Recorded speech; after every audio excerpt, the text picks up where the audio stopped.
नमस्कार, कच्चा चिट्ठा देख रहे हैं आप। मैं हूं आपके साथ शिवानी पांडे। इस वक्त पूरी दुनिया की नजर हिंदुस्तान पर टिकी है, उस सवाल पर टिकी है कि अब की बार किसकी सरकार। लेकिन उसके पहले इंडिया गठबंधन ने दावा किया कि वो 295 सीटें जीतने जा रहा है। इंडिया गठबंधन के दावे में कितना दम है, ये बस कुछ घंटों बाद ही क्लियर हो जाएगा, क्योंकि तब देश के सामने होगा आम चुनाव 2024 का फाइनल रिजल्ट।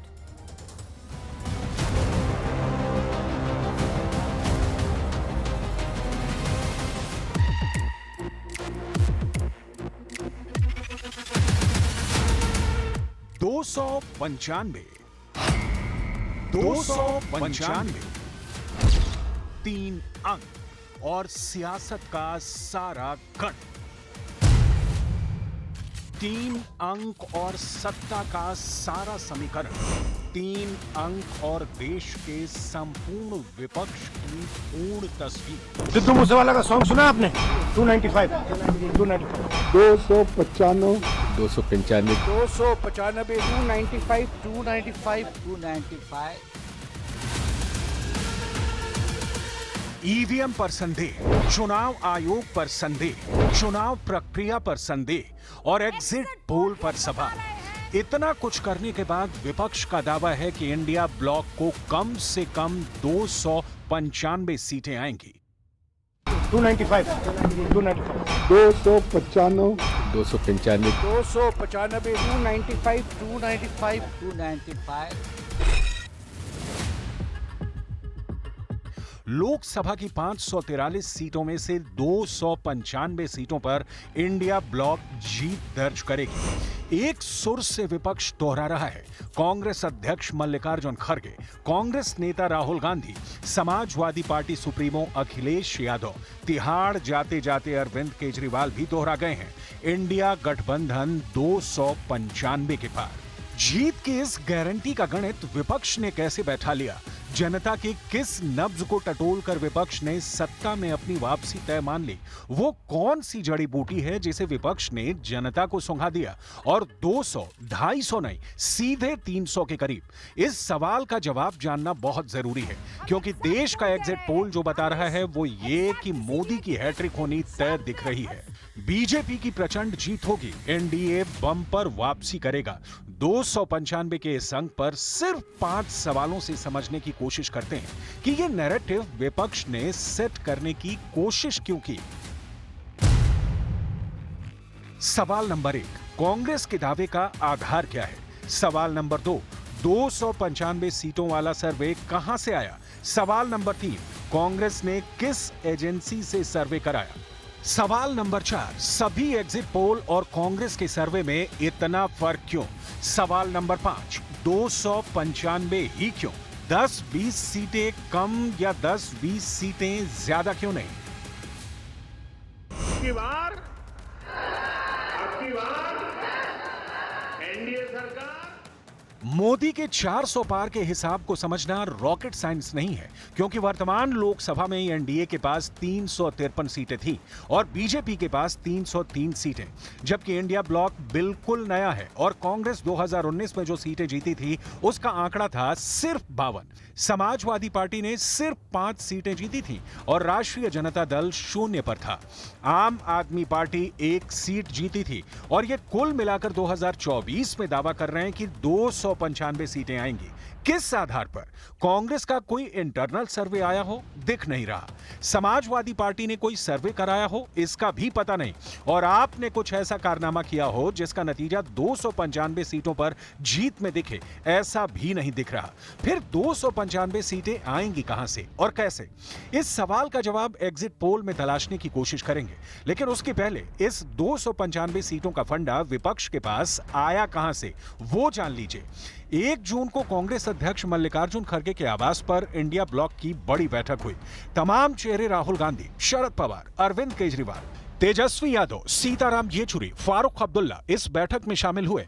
बैठक 2 घंटे चली और बैठक के बाद कांग्रेस अध्यक्ष मल्लिकार्जुन खड़गे ने ऐलान किया कि इंडिया ब्लॉक 295 सीटों पर जीत दर्ज करने जा रहा है। गठबंधन कम से कम 295 सीटें प्लस 295 से ज्यादा आएंगे, कम तो नहीं आएंगे। विपक्ष के इस नए नैरेटिव को इसके बाद से हर नेता ने उछालना शुरू किया। राहुल गांधी से पूछा गया तो उन्होंने सिद्धू मूसेवाला के गाने का टाइटल याद दिलाया कि 295। इसका नाम एग्जिट पोल नहीं है, इसका नाम मोदी मीडिया पोल है। ये मोदी जी का पोल है, फैंटेसी पोल है उनका। Thank you. कितनी सीटें आ रही हैं आपके हिसाब से? सिद्धू मूसेवाला का सॉन्ग सुना आपने? 295 295 295 295 295 295 295 295 क्या आपने सिद्धू मूसेवाला का गाना 295 सुना है? राहुल गांधी जीत के प्रति आश्वस्त दिखे, लेकिन यह भरोसा कहां से आया, इसे विस्तार से बताने से इनकार कर दिया। राहुल गांधी ने पंजाबी सिंगर सिद्धू मूसेवाला के जिस गाने के बारे में बताया, उसकी डिटेल आपको भी जाननी चाहिए।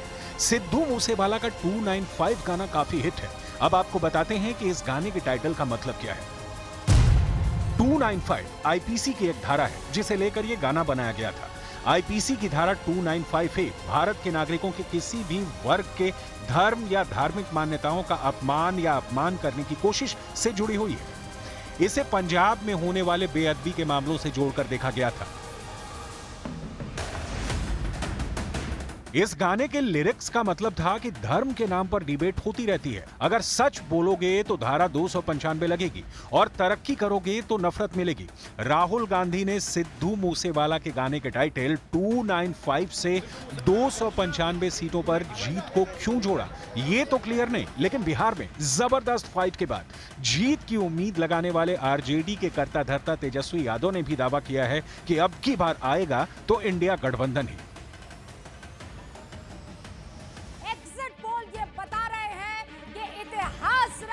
न्यूज 18 का पोल हब एग्जिट पोल का जो आंकड़ा बता रहा है उसे देखना बहुत जरूरी है, क्योंकि यह सर्वे पर आधारित है, हवा में चलाया तीर नहीं। 21 बड़े राज्यों में एग्जिट पोल किया गया। ये वो राज्य हैं जहां लोकसभा की 95% सीटें हैं। इन 21 राज्यों में 518 लोकसभा सीटों पर सर्वे किया गया और इस तरह 7 चरणों के मतदान के दौरान 95,000 से ज्यादा सैंपल लिए गए।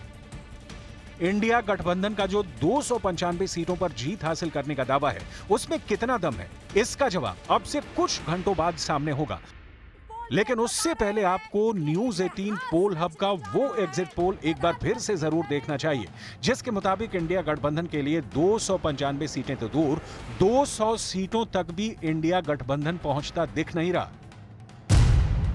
फाइनल एग्जिट पोल के मुताबिक लोकसभा की 543 सीटों में से एनडीए 355 से 370 सीटों पर जीत हासिल कर सकती है। इंडिया गठबंधन 125 से 140 सीटें जीत सकता है। वहीं अन्य उम्मीदवार 42 से 52 सीटों पर जीत सकते हैं। इंडिया ब्लॉक अगर 295 सीटों पर जीतेगा तो बच जाती है 248, मतलब सरकार बनाने से 24 सीटें दूर, और उसमें भी जाहिर है निर्दलीय उम्मीदवारों की तादाद भी होगी। कांग्रेस के दिग्विजय सिंह क्या कह रहे हैं, जरा सुनिए। जनता का वोट अगर पड़ा है तो इनको बहुमत नहीं मिल रहा है, और जो कांग्रेस पार्टी ने 295 का फिगर दिया है वो सही है। और उसके बाद यदि 300 पार, तो वो जनता का वोट नहीं है, वो ईवीएम मशीन का वोट है। कांग्रेस सत्ता में आई तो ऑल इज वेल है, नहीं तो पिक्चर डर्टी है। इस फंडे का जवाब बीजेपी के वरिष्ठ नेता रविशंकर प्रसाद से सुनिए, जो पटना साहिब से उम्मीदवार भी हैं। नैरेटिव सेट किया गया, सब यही बोलो, सब यही बोलो, सब यही बोलो। ये उनकी हताशा का परिणाम है। ये अच्छी बात है। याद करिए, पहले नहीं बोलते थे, पहले बोलते कि 400 के पार नहीं जाएंगे आप, अब 295 की नई कहानी लाई है। जबरदस्त हार होने वाली है इस इंडिया गठबंधन की। ये बिखरने वाला है 4 तारीख के बाद। दिन, महीने, साल या हफ्ता भी नहीं, बस कुछ घंटों का इंतजार है। साल 2024 का जनादेश देश के सामने होगा, और कौन जीता, कौन हारा, किसकी आई सरकार, कौन हुआ 400 के पार और किसने किया 295 का आंकड़ा पार, सब साफ हो जाएगा। तब तक दावे हैं, कयास हैं, आरोप हैं, प्रत्यारोप हैं, जो सियासत में बहुत सामान्य है, और सत्ता का रास्ता इन सब से होकर ही गुजरता है, जिसमें सरकार के भरोसे का टेस्ट होता है और विपक्ष की उम्मीदों पर कितना एतबार, सब तय हो जाता है। कल सुबह 8 बजे से मतगणना शुरू हो जाएगी, लेकिन इधर पिछले 48 घंटे से विपक्ष के नेताओं ने मतगणना पर मातम शुरू कर दिया है। विपक्ष का आरोप है कि अगर एनडीए को 300 से ज्यादा सीटें आती हैं तो इसका मतलब होगा कि ईवीएम में गड़बड़ी की गई है।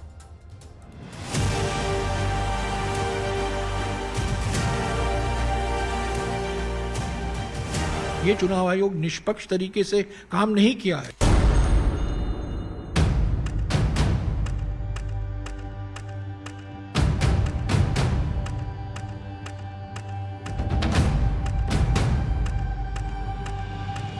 अब की बार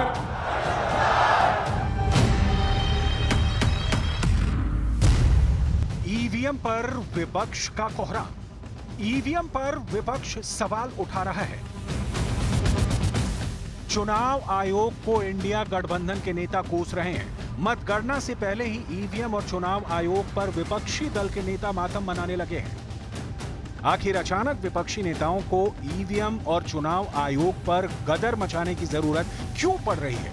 ये अब अपने आप में बड़ा सवाल है। जरा देखिए।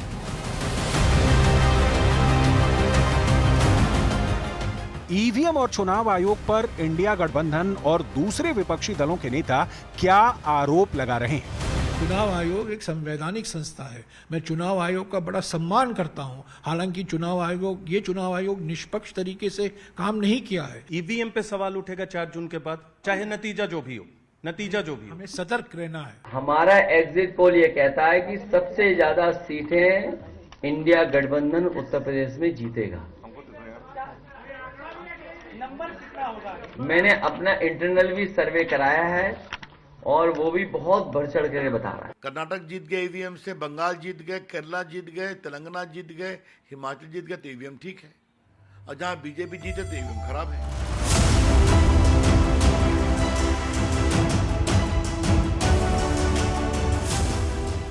ईवीएम और चुनाव आयोग पर तीखे सवाल खड़े करने के पीछे कुछ वजह भी जान लीजिए।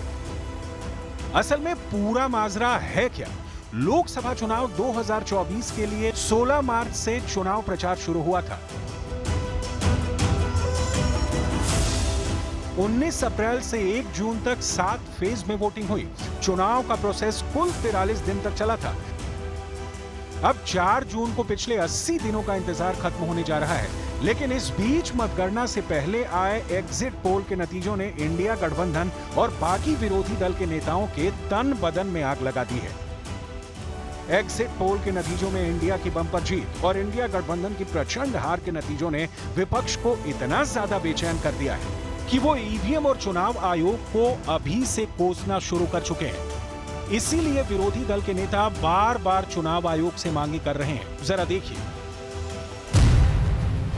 पहली मांग, पोस्टल बैलेट के रिजल्ट ईवीएम के रिजल्ट से पहले जारी किए जाएं। दूसरी मांग, नियमों के तहत काउंटिंग हो, पर्यवेक्षक इन नियमों को लागू कराएं।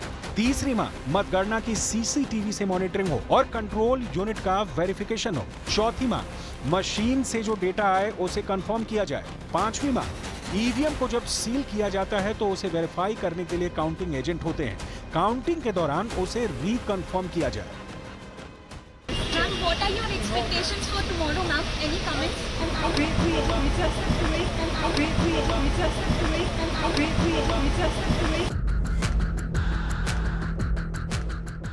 मतगणना शुरू होने में कुछ ही घंटे बचे हैं। एक तरफ जहां कांग्रेस एग्जिट पोल को नकार रही है, कांग्रेस नेता दिग्विजय सिंह ने ईवीएम पर सवाल खड़े करते हुए साफ कहा कि अगर बीजेपी 300 पार कर जाती है तो इसके पीछे जनता का वोट नहीं बल्कि ईवीएम का वोट होगा।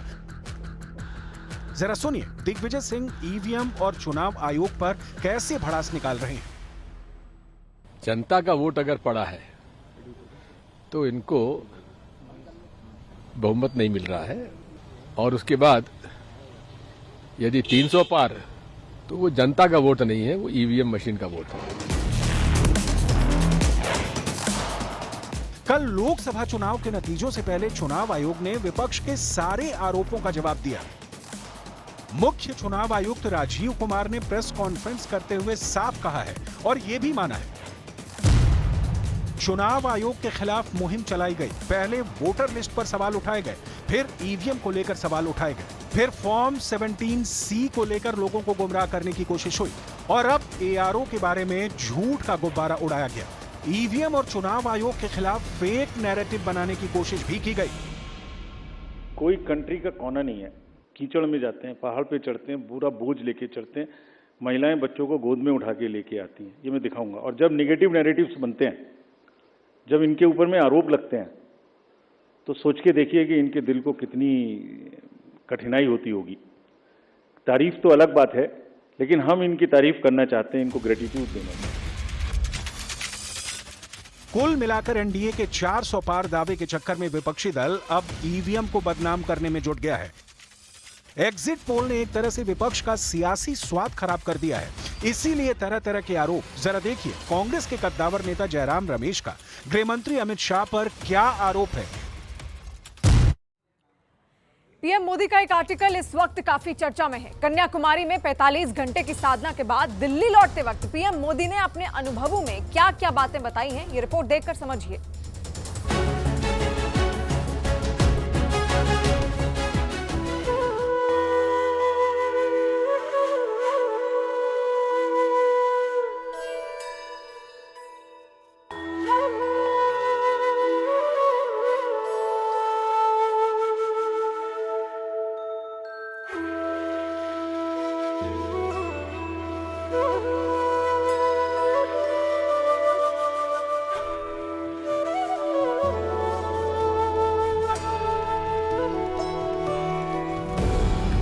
देश के प्रधानमंत्री नरेंद्र मोदी ने भारत के हर एक नागरिक के लिए एक आर्टिकल के जरिए संदेश जारी किया है। इस लेख को पीएम मोदी ने उस वक्त लिखा जब वो कन्याकुमारी में 3 दिन की आध्यात्मिक यात्रा के बाद दिल्ली के लिए विमान में बैठे थे।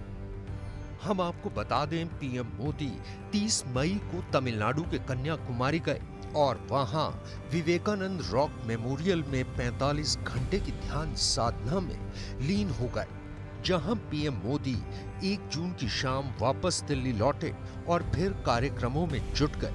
कन्याकुमारी से दिल्ली लौटते वक्त पीएम मोदी ने ध्यान से जुड़े अनुभवों को लेकर एक लेख लिखा, जिसमें पीएम मोदी ने लिखा है, कश्मीर से कन्याकुमारी, ये हर देशवासी के अंतर्मन में रची बसी हमारी साझी पहचान है। ये वो शक्तिपीठ है जहां मां शक्ति ने कन्याकुमारी के रूप में अवतार लिया था। इस दक्षिणी छोर पर मां शक्ति ने उन भगवान शिव के लिए तपस्या और प्रतीक्षा की जो भारत के सबसे उत्तरी छोर के हिमालय पर विराज रहे थे। पीएम मोदी ने अपने आर्टिकल में 24 के चुनाव को एक ऐसा यज्ञ बताया है जो देश के लोकतंत्र में एक मील का पत्थर साबित होगा। पीएम मोदी ने आर्टिकल में लिखा है,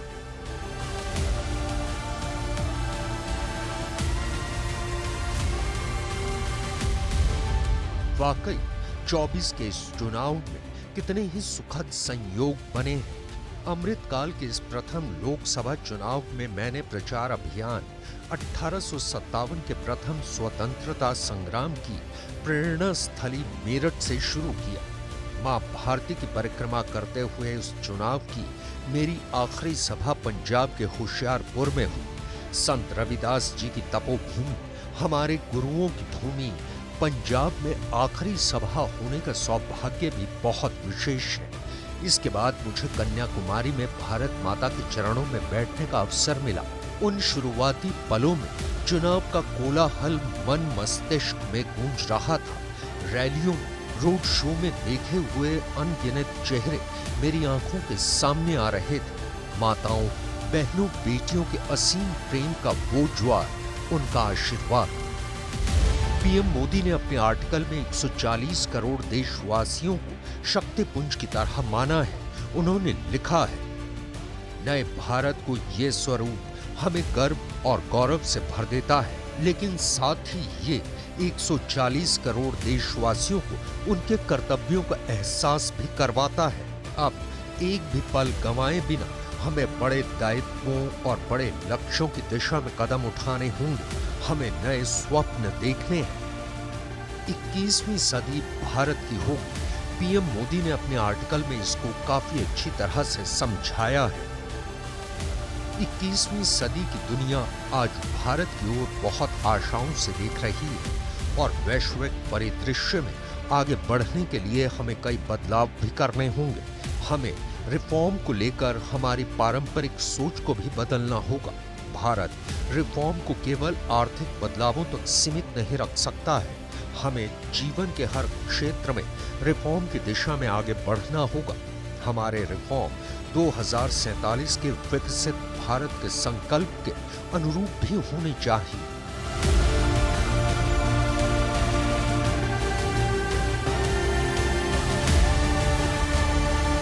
भारत की ताकत और दुनिया में लगातार बढ़ता भारत का कद पीएम मोदी के आर्टिकल में खास तरह से समझाया गया है।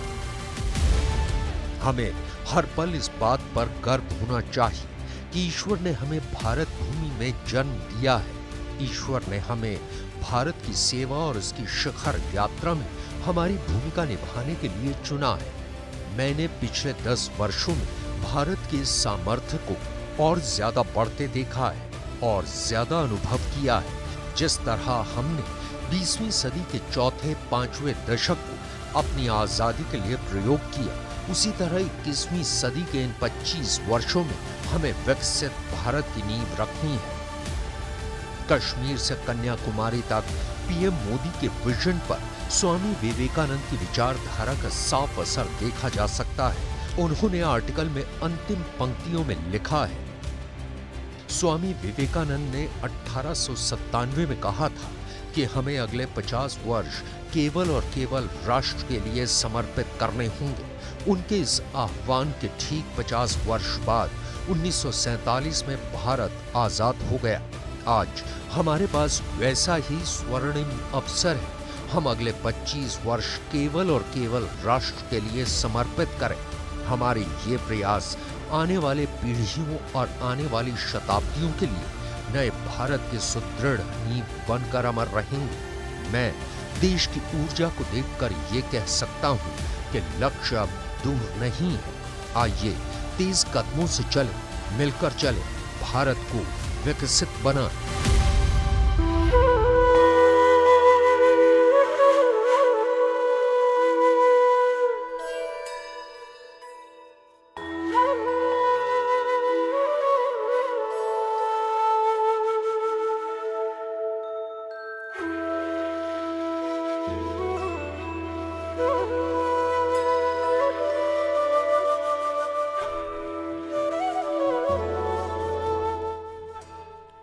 जब सुबह 8 बजे वोटों की गिनती शुरू होगी तब देश के बहुत से टीवी स्टूडियो पर सुबह से लाइव कवरेज चल जाएगी और लेकिन उससे भी पहले देश भर में हलवाई की दुकानें खुल जाएंगी। जीत किसी की भी हो, जश्न की इस बार 100% गारंटी है।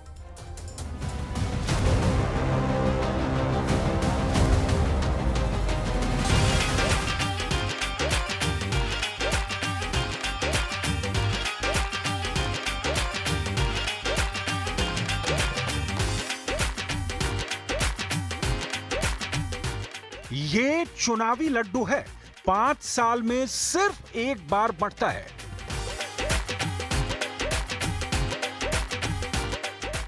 ये चुनावी लड्डू है, धूमधाम और पटाखों के साथ बढ़ता है।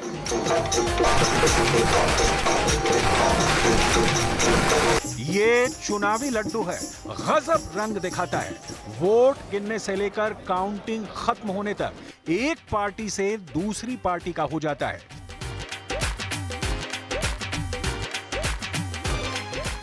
क्या कांग्रेस, क्या बीजेपी, क्या समाजवादी, क्या बीएसपी, क्या दीदी और क्या ओवैसी, चाहे बेसन का लड्डू, चाहे बूंदी के लड्डू, ये ऐसे लड्डू हैं जो बनवाते सब हैं लेकिन खाता सिर्फ एक है।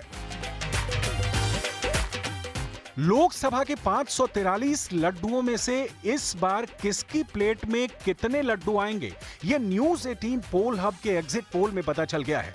एग्जिट पोल 21 राज्यों की 518 सीटों पर किया गया और 518 सीटों के एग्जिट पोल बता रहे हैं बीजेपी और एनडीए को 355 से 370 लड्डू मिलने के पूरे आसार हैं। कांग्रेस और इंडिया गठबंधन को 125 से लेकर 140 लड्डू मिल सकते हैं, जबकि बाकी दलों की थाली में 42 से 52 लड्डू आएंगे। यह न्यूज 18 पोल हब का एग्जिट पोल बता रहा है।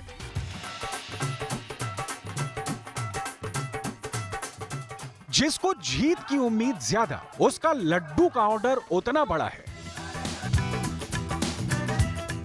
जैसे ही ईवीएम खुलेगी, वोटों की गिनती शुरू होगी, लड्डू के डिब्बे खुलने लगेंगे, पार्टी दफ्तर से लेकर मोहल्लों तक लड्डू बंटने लगेंगे।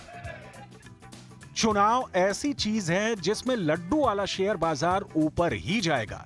लड्डू वाला सूचकांक कभी नीचे नहीं जाता। लड्डू का ग्राफ हार जीत पर नहीं, बल्कि रिजल्ट के टाइम पर चलता है। दोपहर 12 बजे तक लड्डू किसका होगा, इसका फैसला हो जाता है। मिठाई की दुकान में लड्डू का मिजाज क्या है, उसकी रिपोर्ट अलग अंदाज में आ रही है।